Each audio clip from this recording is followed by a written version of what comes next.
Você está em Conjecturas, o podcast do Franzé Barros.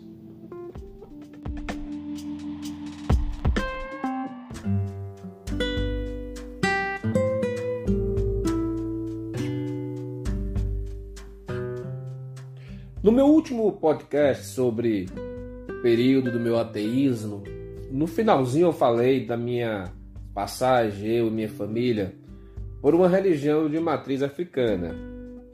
Como eu tive um feedback, comentários, eu decidi nesse podcast focar mais as minhas impressões do período em que eu frequentei, período da minha adolescência, em que eu frequentei essa tradição religiosa. Como eu não quero ficar voltando ao assunto e essas reflexões elas não são de cunho apologético de fé, o que é isso? A intenção dessas reflexões não é defender uma religião e criticar outras religiões. A realidade, o propósito dessas reflexões é comentar sobre minha peregrinação religiosa desde a minha infância, comentar sobre algumas tradições religiosas do meu ponto de vista e fechar com a minha visão de fé, como a minha tradição de fé entende a realidade física e espiritual. Só isso, certo? Então esse áudio vai ser um pouco mais longo, mas eu quero começar fazendo uma consideração. Eu lembro que no período que minha mãe e meu pai frequentavam os terreiros, eles faziam isso de forma escondida, de forma velada. Parecia que estavam fazendo algo subversivo, algo ilegal, ninguém podia saber, ninguém podia comentar. E isso todo mundo sabe o porquê, é por conta do preconceito. 30 anos atrás, por exemplo, se um jovem chegasse em sala de aula e dissesse: eu sou frequentador de um terreiro, naquela época nem se falava em religião de matriz africana, ele seria com certeza vítima de bullying. Então, eu queria iniciar falando de duas pessoas muito especiais. A primeira é um amigo, e esse amigo, um baiano da Gema, e ele para mim é um grande amigo. Então ele cresceu, se formou espiritualmente numa tradição dos terreiros, as religiões de matriz africana. Ele é filho de um pai de santo, ele casou em um terreiro. Então ele pode não ser, eu não sei hoje como é que está a relação dele com a fé, eu não sei se ele é um praticante, mas eu tenho uma percepção de que ele crê naquilo do qual ele foi ensinado na sua infância, juventude, certo? E ele é uma pessoa extraordinária, um marido maravilhoso, um pai maravilhoso, um cara que trabalha, sabe, muito, é um exemplo de dono de casa. E ele é uma pessoa de tradição religiosa de matriz africana, certo? Então, porque eu quero comentar nesse áudio, não vou nem citar o nome dele, é porque a gente precisa quebrar esse preconceito, e eu escuto muito isso, que as pessoas que frequentam as religiões de matriz africana são pessoas que vivem envolvidas com coisas malignas, que a religião invoca o demônio, alguma coisa desse tipo. Isso não é verdade, certo? A outra pessoa é uma amiga que eu fiz no ambiente de trabalho. Nós trabalhamos, eu acho que 1 ano, 2, na mesma escola. E as nossas famílias criaram uma estreita amizade. Ela é uma amiga que vem na minha casa vez por outra. Eu já fui na casa dela algumas vezes. Participamos de eventos juntos, né? Aniversário, etc. Eventos familiares. E ela é um ser humano fabuloso. ela como ser humano é uma pessoa incrível, uma pessoa do bem, um coração bom, e ela é uma frequentadora ativa de religião de matriz africana, certo? Então essas duas pessoas vieram a desmistificar na minha vida essa ideia que a pessoa que frequenta uma religião de matriz africana é uma pessoa que está envolvida com coisa do mal, certo? Mas existe muito preconceito hoje. Então eu quero começar essa minha reflexão exaltando essas duas pessoas. Não vou citar nome porque não é necessário. Então, o que eu vou fazer a partir de então é falar as minhas impressões, 7 impressões da minha experiência. Eu vou deixar de lado tudo que eu já estudei na época, 30 anos atrás, quando eu me formei no seminário. Eu tive cadeiras no seminário estudando outras religiões, então eu estudei teoricamente a teologia das religiões afro, mas eu não vou teorizar, eu vou falar simplesmente do que eu vi e a partir do que eu vi, as minhas impressões, ok? A primeira delas é que lá é possível achar resolutividade. O que eu quero dizer com isso? Eu vou pegar o exemplo da minha mãe. Ela foi porque estava doente. Nenhum médico trouxe a solução para o que ela estava passando, o que ela estava sentindo. Chegando lá, ela foi curada. Tal qual minha mãe, muita gente vai e encontra solução, encontra resolutividade. Em todo canto que você vai, na religião não é diferente, há embusteiros, há pilantras, há pessoas que estão se valendo da fé para enganar.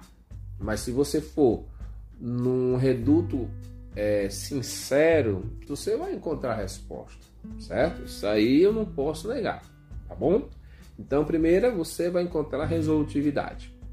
A segunda impressão é que a religião, pelo menos a realidade que eu vivi, certo? Eu estou falando das minhas impressões, é que você é motivado mais pelo medo do que pelo amor. Você pode me perguntar por que eu digo isso. Minha mãe, após ser curada, ela foi obrigada, ela não foi incentivada, ela foi obrigada pela a entidade que a atendeu e curou. Ela foi obrigada a comprar uma estátua e manter essa estátua em casa, e tinha que ter uma luz acesa, uma vela acesa para essa entidade, para a imagem que representava essa entidade. Então ela comprou aquelas velas de 7 dias e, como ela tinha uma fé escondida, ela colocou num canto que ninguém ia, atrás de uma porta, porque tinha vergonha, mas ela tinha que manter a imagem, tinha que manter a luz acesa, a chama da vela, porque foi uma imposição. E ela dizia que se não mantivesse assim essa prática, poderia acontecer alguma coisa de ruim com ela, com a família. E isso gerou nela uma devoção, mas uma devoção não por amor que ela tinha por aquela entidade, mas principalmente pelo medo que aquela entidade imprimia nela. E o fato de, se ela não atendesse esse capricho da entidade, se não tivesse a estátua dela, se não tivesse a vela acesa, algo poderia acontecer. Se você me perguntar, esse mal que ia acontecer seria a entidade que iria impor a ela? Isso eu não sei. Mas que havia esse medo, havia. Então, uma religião que você serve, mas serve por medo, por temor que aconteça alguma coisa, ela não é motivada pelo amor, mas pelo medo, certo? Uma terceira impressão é que eu notei, naquela época eu me caracterizava como ateu, eu notei que havia algo anormal, algo diferente. E hoje, se eu fosse explicar para você o que era esse algo diferente, e esse algo diferente eu posso dizer que mexeu com a minha postura de ateísmo, de incredulidade, esse algo anormal e algo diferente, eu trocaria hoje por algo transcendente, algo que ultrapassava os limites do material, do real, certo? E eu digo isso com base em quê? Eu via pessoas incorporando supostamente espíritos desencarnados.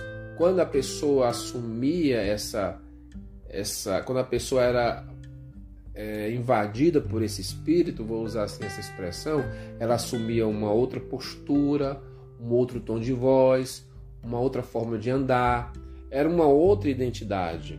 Eu via, por exemplo, pessoas incorporadas tomarem 1 litro de bebida alcoólica e ao voltarem ao normal elas não estavam bêbadas.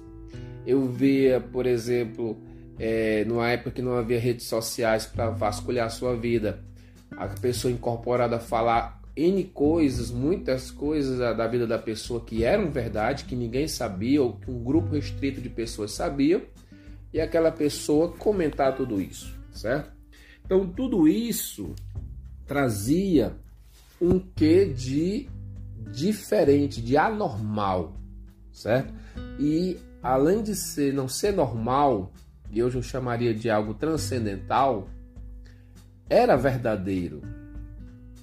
Trazia sobre o ambiente que aquilo era verdade, não era encenação, não era picaretagem, certo?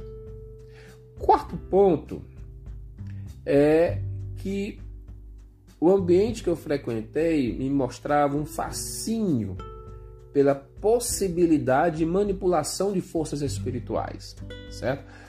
Para você entender, no catolicismo clássico, se você está esperando um milagre, algo sobrenatural, e você é devoto de um santo, você faz promessa, você promete alguma coisa, até você alcançar aquela graça ou não alcançar, mas você não vai ver, não é natural você ver algo sobrenatural, certo? Você não vê algo extraordinário e você também não interage com aquele suposto santo que você acredita. Já na religião de matriz africana, você interage, você fala com as forças sobrenaturais, com o ser sobrenatural que ali está incorporado, e você muitas vezes é desafiado a fazer um ritual mágico que, na expressão que se usa muito no ambiente, fazer um trabalho. E o trabalho nada mais é do que um ritual em que você vai manipular, você ou a entidade, no caso, né? Ela vai manipular as forças sobrenaturais para que aquilo que você almeja aconteça, certo? Então, essa possibilidade de manipular as forças sobrenaturais é um grande catalisador de fiéis. As pessoas vêm porque elas não veem isso na tradição, na religião tradicional, e lá você vê. Um quinto ponto é que o ambiente de um terreiro, ao meu ver, daquela minha experiência, ele abriga o bem e o mal. É um ambiente dualista. E eu vou explicar para você quando eu digo isso. O que eu quero dizer? Minha mãe, ela foi em busca de uma cura. Uma cura é uma coisa boa ou uma coisa má? Claro, é uma coisa boa, certo? Ela foi e ela alcançou. Então lá, para ela, foi um ambiente do bem. Mas lá ela foi informada que o que ela sentia, a enfermidade que ela tinha, foi porque alguém foi em um outro terreiro, em um outro ambiente, da mesma natureza, né? De uma tradição de matriz africana, e ali ela encomendou uma outra pessoa, que não foi revelado quem, né? Ela só supõe que é uma pessoa que ainda é viva, mas não há comprovação, não há provas, que essa pessoa foi e encomendou a morte dela por meio de uma doença, né? Aliás, a pessoa encomendou a morte, e a entidade encontrou a doença como a forma de efetivar o que foi pedido, né? Então foi feito um ritual que chamam de trabalho e a doença chegou na minha mãe. Então a pessoa que foi em busca, né, desse mal para minha mãe, ela conseguiu, e foi um ambiente, naquele momento o ambiente foi um ambiente mau, certo? Então, por exemplo, é muito comum eu na minha cidade tem isso, você encontrar às vezes cartazes nos postes: irmão fulano, irmã fulana, pai fulano, mãe fulano, você traz o seu amor, traz a pessoa amada, ritual de amarração, alguma coisa desse tipo. Então algumas pessoas vão em busca de manter um relacionamento amoroso. Para aquela pessoa que consegue manter, é uma coisa boa. Mas para a pessoa que está amarrada a um relacionamento que ela não quer, mas ela sente uma força que deixa ela cativa, isso é uma coisa maligna, certo? A possibilidade de um relacionamento que ainda não existe, mas a pessoa consegue efetivar esse relacionamento através de um ritual. Isso não é uma coisa boa, não é um relacionamento por amor. Uma pessoa que tem uma necessidade de um ambiente de trabalho, de uma promoção, e ela está competindo com um colega ao nível das suas possibilidades, das suas capacidades, e aí ela faz um ritual para que, além das capacidades dela, por exemplo, se for uma competição de vendas no ambiente de trabalho, além das suas habilidades, ela dá uma forcinha a mais por um ritual, com um trabalho. E aí ela consegue uma vitória. Isso é uma coisa boa para ela, mas para a pessoa que perdeu porque teve uma força sobrenatural que interviu, foi uma coisa mal. Então o ambiente do terreiro tem esse ar dualista. Existem entidades que vão para fazer o bem. Se você analisar o histórico dos pretos velhos, são entidades para o bem, mas há entidades que aparecem numa frequência, numa linha, numa perspectiva de fazer o mal. E isso não me agrada, certo? Uma sexta percepção minha é a identificação dos fiéis, dos frequentadores com seres mitológicos da cultura africana, né? Uma coisa interessante para me explicar rapidamente, por exemplo, quando você é devoto de um santo da Igreja Católica, esse santo, que a percepção de santo na Igreja Católica não é a mesma percepção do santo bíblico na teologia original. Santo na teologia cristã raiz, original, primitiva é uma coisa, o santo na Igreja Católica é outra. Mas o santo é uma pessoa, de certa forma, nas duas percepções, uma pessoa que teve uma vida diferente, uma vida longe do pecado, uma vida porque a palavra santidade tem um duplo sentido, mas uma vida santa mesmo, uma vida que fugiu do mal, certo? Então, raramente um fiel ele se identifica com a biografia plenamente do seu santo, porque o santo é uma pessoa pura na perspectiva dele, e ele é uma pessoa que se reconhece pecador, cheio de falhas, né? Já as figuras que permeiam, né, as entidades que permeiam os terreiros, muitas delas têm um perfil negativo. E as pessoas se identificam com isso. Eu vou falar, por exemplo, só de dois para ganhar tempo. O Zé Pilintra, por exemplo, que é uma entidade que aparece lá, ele prefigura a figura do malandro, certo? A malandragem. E o malandro quem é? Aquela pessoa que tira proveito do outro. Então, não é uma figura, apesar de na mitologia da religião, ele se tornou um ser que evoluiu, então ele tem já alguns atributos, mas, por exemplo, ele é visto como, usar-se uma expressão católica, um padroeiro dos bares, das casas de jogo, da boemia. Você entende essa identificação do ser espiritual da mitologia afro com as falhas de caráter e os pecados das pessoas de forma comum? Por exemplo, os espíritos de Pombagira, que até onde eu entendo não são não é apenas um espírito, mas são vários espíritos que têm essa semelhança, né, com a questão do espírito de Pombagira. Geralmente ele está ligado aos prazeres sexuais. E o sexo na teologia cristã, por exemplo, não é uma coisa errada.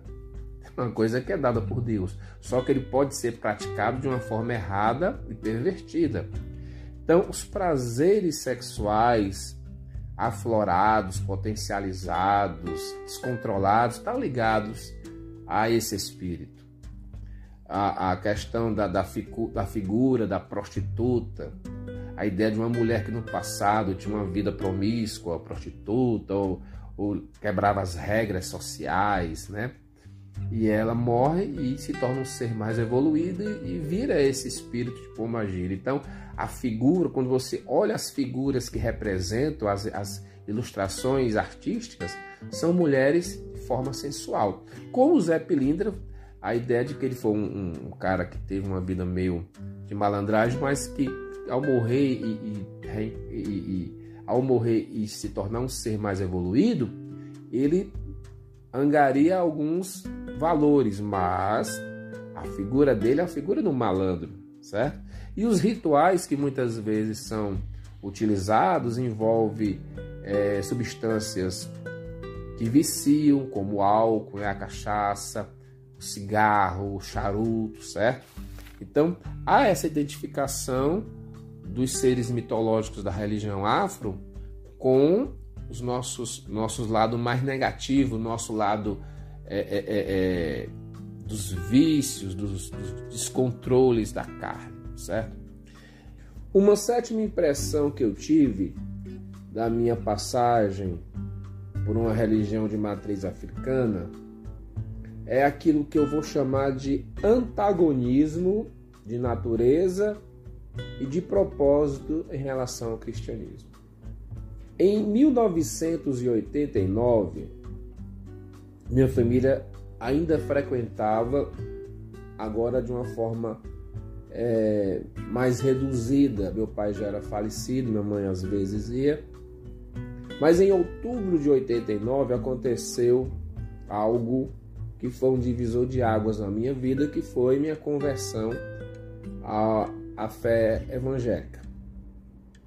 E minha mãe, sempre que tinha uma necessidade, um algo para resolver, ela ia.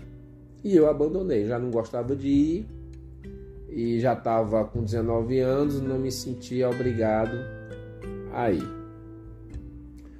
E algo interessante, quando eu frequentava os terreiros, é que, quando eu digo no plural, é porque eu já fui em mais de um, sempre aparecia uma entidade em forma de criança, são chamados na mitologia da cultura africana os herês, espíritos em forma de criança, e um espírito em forma de criança se dizia meu protetor, e um outro chamado Tranca-Rua era o protetor de minha mãe, e que ela ostentava uma imagem dele em casa.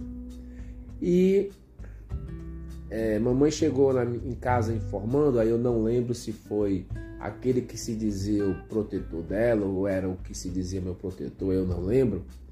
Mamãe chegou dizendo que haviam avisado a ela e mandado avisar a mim que eu voltasse lá, e que eu estava agora frequentando uma religião que eu não sei se eu vou conseguir dizer com as mesmas palavras, mas a ideia era que atrapalhava a minha ida à igreja, atrapalhava aquilo que minha mãe ia buscar lá. Isso mamãe chegou falando dos espíritos com os quais ela conversou, né? E que eu deveria voltar. Ela disse: meu filho, disseram que não pode na mesma casa duas pessoas pegarem caminhos opostos. E aquilo falou ao meu coração, porque eu era um ateu, na até pouco tempo se me dizia ateu. Eu estava buscando Deus, lendo a Bíblia, indo a uma reunião, um culto, que falava de Deus e do Evangelho, de Jesus Cristo, e dizia que eu estava atrapalhando, né?